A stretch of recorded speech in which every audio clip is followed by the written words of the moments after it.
So guys I am back with a new video Dragon Ball काकुमे chapter 3 part 1। इस chapter की शुरुआत होती है बुल्मा के घर से, जहाँ पे वेजिटा बैठा होता है और बुल्मा कहती है कि हमारे पास अब बस 2 साल है पूरी तैयारी करने के लिए और सभी को ताकतवर होना पड़ेगा। और फिर वेजिटा कहता है कि सभी को अपना रोल और गोल सेट करना पड़ेगा उस मल्टीवर्सल लेवल वॉर के लिए। और फिर वेजिटा कहता है कि बाय द वे हमें इस ब्रॉली को ढूंढना पड़ेगा, ये बहुत काम आ सकता है उस बैटल में, इसके पास बहुत ज़्यादा पोटेंशियल है। और फिर बुल्मा कहती है तुम उसे ढूंढ के लाओ और उसके 2 दोस्त, एक पूरी ऑरेंज है एक पूरी ग्रीन है, और उनके नाम क्या थे मुझे वो भी नहीं पता। और फिर वेजिटा कहता है कि मैं गोहान और गोटेंग को वीस के पास भेजूंगा उसे देखने के लिए। और फिर यहाँ हमें दिखाया जाता है कि पिकलो कहीं झरनों और पहाड़ों के बीच में मेडिटेशन या फिर अपनी ट्रेनिंग कर रहा होता है, तभी उसके पास कोई तो आता है और वहीं से सीन शिफ्ट हो जाता है। और भाई जैक को अपने हेडक्वार्टर्स में या फिर कहीं तो बैठ के अपना काम कर रहा होता है, उसके बाजू में उसका एक सबऑर्डिनेट भी होता है। और तभी उसके बुल्मा का कॉल आ जाता है और बुल्मा उससे बहुत गंदा चिल्ला रही होती है क्योंकि वो कहता है कि मैं बिजी हूँ और मैं अभी नहीं आ सकता। बट भाई बुल्मा की बात तो उसे माननी पड़ेगी। बुल्मा उसे बहुत खरी खुटी सुनाती है, शेल्फिश क्या क्या बोल देती है भाई। और भाई कॉल कटने के बाद जैक को तो कहता है ओके मैं आ रहा हूँ, बट यहाँ बुल्मा का गुस्सा देखो। वो कहती है इतना बेवकूफ़ इंसान है, उसे पता है 2 साल में वॉर है तभी भी वो हमारी मदद करने नहीं आ रहा है, क्या वो एक दोस्त के लिए इतना नहीं कर सकता। और भाई यहाँ वेजिटा का रिएक्शन देखो, वो कहता है कि जब बुल्मा गुस्से में होती है उसे कोई महान योद्धा भी नहीं रोक सकता। और फिर जैसे वेजिटा बुला को लेके बाहर आता है वो ये देख के रोने लगती है। और फिर गोहान और विडल वहाँ बाहर टेबल पे बैठे होते हैं और गोहान कहता है कि वेजिटा लगता है अंदर बहुत कुछ चल रहा था, यानी कि बुल्मा इतनी जोर से चिल्ला रही थी कि वो बाहर तक आवाज़ आ रही थी। वेजिटा कहता है कि मुझे लगा ये आवाज़ सिर्फ अंदर ही आ रही है। और फिर बुला को विडल ले लेती है, वो कहती है कि मैं इसका ध्यान रखूंगी। वेजिटा उसे थैंक्स कहता है। और फिर वेजिटा गोहान से पूछता है कि तुम इन 2 सालों में क्या करोगे, ट्रेनिंग या फिर स्टडी। गोहान कहता है कि मैं दोनों करूँगा। उसके बाद वेजिटा उससे पूछता है कि मुझे तुमसे एक सवाल पूछना था। गोहान कहता है कि क्या।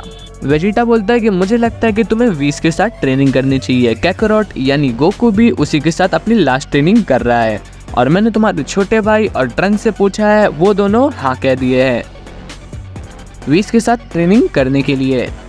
फिर गोहान कहता है कि आई एम सॉरी बट मेरे पास एक प्लान है, मैं इन 2 सालों में क्या करने वाला हूँ।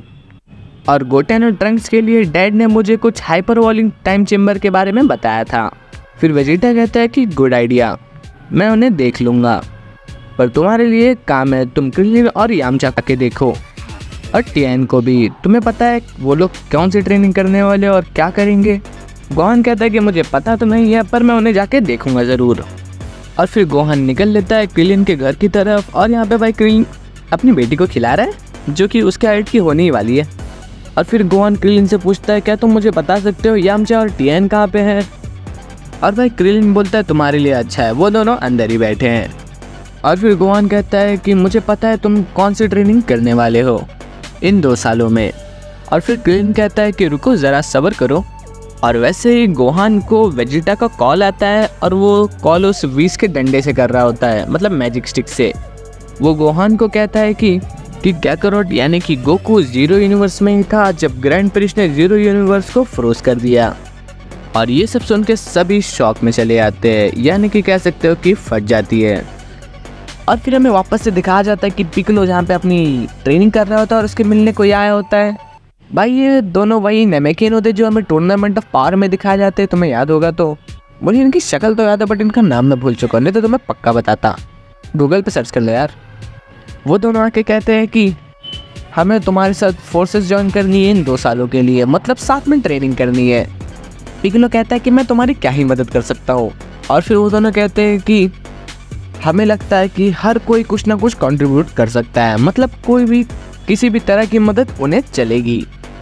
तो फिर पिकलो मान जाता है उनकी बात। वो कहता है कि पर मुझे उसके पहले कुछ चेक करके आना है। और फिर उसके बाद हमें दिखाया जाता है कि प्लेनेट वाम 5 जहाँ पे ब्रॉली होता है और वहाँ पे बुल्मा ही होती है। और फिर चीला जो कि पूरी ग्रीन है, वो बुल्मा को कहती है हे बुल्मा यहाँ पे आओ। और बुल्मा तो भाई अलग बेइज्जती मारती है, वो कहती है कि हे माय फेवरेट एलियंस, वाह। और फिर बुल्मा ब्रॉली के पास आके कहती है कि मुझे लगा नहीं सकता कि तुम इतने लंबे हो। और फिर ये देख के चीला बोलती है कि तो तुम्हें हमसे क्या चाहिए। और फिर बुल्मा कहती है कि तुमने भी वो ग्रैंड प्रिंस की बात सुनी होगी, वो ब्लैक बॉल के थ्रू फिर उसको पूरा ऑरेंज दोस्त कहता है कि क्या तुम्हें भी वो ड्रीम आया था। बुल्मा कहती है वो कोई ड्रीम नहीं, वो रियलिटी थी और ग्रैंड पीस सच में बात कर रहे थे। और फिर वो कहते हैं कि जब तुम लोग सो रहे होगे तब उन्होंने अनाउंसमेंट की होगी। लीला शौक से कहती है कि क्या वो सच था, इसका मतलब सच में 2 साल में एक मल्टीवर्सल लेवल वॉर होने वाली है। और फिर वैसे ही बुल्मा को भी वीस का कॉल आता है और वीस कहता है कि hello बुल्मा, I have a bad news. और वो बैड न्यूज़ वही थी कि जो पहले गोहान को पता चली कि गोकू यूनिवर्स 0 में फ्रोज हो चुका है। और फिर वहाँ से सीन शिफ्ट होता है, हमें दिखाया जाता है कि गोहान क्रिलिन सब एक जगह बैठे होते हैं और गोहान कहता है कि लिसन गाइस, मुझे पता है कि डैड के बिना तुम्हें ये मुश्किल लगेगा, बट तभी भी हमें अपना रोल प्ले करना पड़ेगा और मुझे पता है कि तुम सभी को कौन सी ट्रेनिंग सूट करेगी। और फिर क्रिलिन कहता है कि गोहान, मैं तुम्हारी बात समझ रहा हूँ, पर मैं टूर्नामेंट ऑफ पावर में भी कुछ नहीं कर पाया था, जबकि मुझे सबसे पावरफुल वॉरियर्स को फेस भी नहीं करना पड़ा था। तो तुम क्या चाहते हो, मैं इस मल्टीवर्सल लेवल में पार्ट लूँ जहाँ पे पूरे मल्टीवर्स के सबसे ज़्यादा स्ट्रॉन्गेस्ट बींग्स होंगे वहाँ पे? हाँ, मुझे तुम्हारे लिए एक बिग स्पीच देने का मन तो करता है जैसे गोकू देता है, बट मैं वो इंसान नहीं हूँ। और फिर मास्टर उसी कहते हैं कि मैं क्रिलिन की बात से एग्री करता हूँ, मैं खुद फाइट करना चाहता हूँ, पर मैं 350 साल से ट्रेनिंग कर रहा हूँ और मेरी पावर इससे ज़्यादा तो नहीं बढ़ पाएगी। और फिर क्रिलिन कहता है कि मुझे पता है ये कोई सही तरीका नहीं है सोचने का, पर मैं यही बिलोंग करता हूँ अपनी वाइफ और अपनी बेटी के साथ। और अब भाई गोहान की स्पीच देखो भाई, जो आग भड़काएगी ना इन सब में।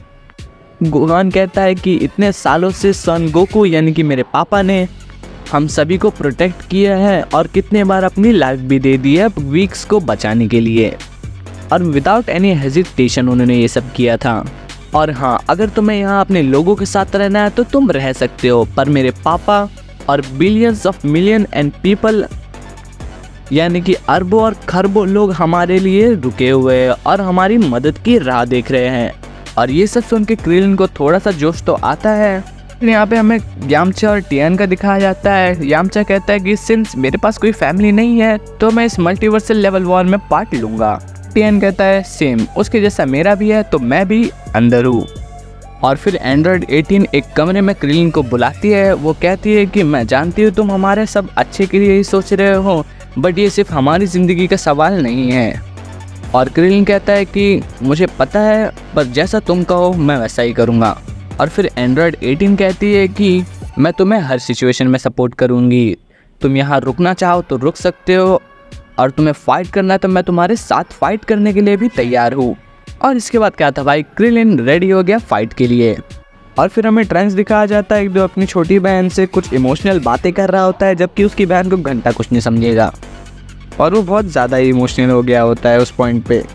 पर भाई वेजिटा को किसी की इमोशंस की इज्जत थोड़ी ना है भाई। वो सीधा ट्रंक्स को कहता है कि चलो बेटा बहुत हो गया, चलो अभी।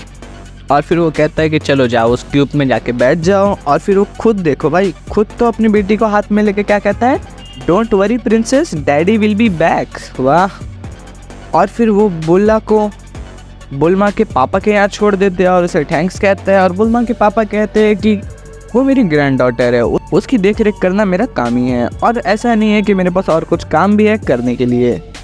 और फिर हमारे सभी हीरोज़ आ जाते हैं उस क्यूब के अंदर जो यूनिवर्स टू यूनिवर्स ट्रैवल करेगा और सबको एक एक जगह ट्रेनिंग के लिए छोड़ देगा।